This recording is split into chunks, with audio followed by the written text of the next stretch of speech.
بعد مشوك الشوكولات جبت لكم مشوك الكراميل بواحد الكاناج تاع الكراميل بنه اسطوريه. هذه لازم ديروها باش تشبحوا بها الطابله تاع العيد. سجلوها وتبعوني.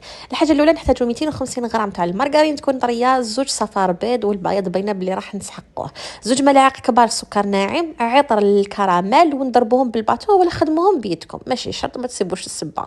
عندي كاس ونص تاع الكاوكاو محمص ومرحي، مع كيس خميره الحلويات تاع 10 غرام، وديروا الفرينه بشويه. المشوك لازم ما تنشفوهش باش يجيكم طري ومشقق، لو كان نشفتيه راح يجيك قاطو عادي. سما لازم يكون طري. انا دالي حوالي قريب زوج كيسان.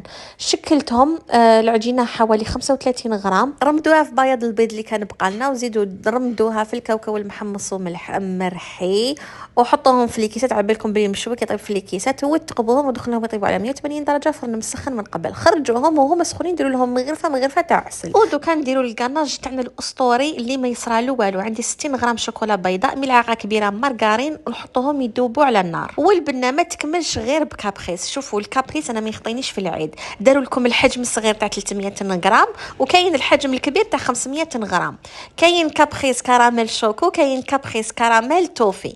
انا استعملت زوج ملاعق تاع الكابريس كراميل توفي. كي دابت لي الشوكولا مع المارغرين درت لها زوج ملاعق كبار تاع الكابريس وخلطها وخلطوها خلوها تبرد، ونعمروا هذوك التقابي بالكابريس. والكاناج تاعنا كي يبرد خلطوه شويه باش يعاود يتلق، وبوشيوهم من الفوق وزينوها وراح يجي بزاف بنين. وهذاك الكابريس انتي تجبديه وهو يجبد. دائما تسقسوني واش من كراميل تستعملي. احنا نستعمل غير كابريس باسكو هو اللي يتجعد في الكاطو.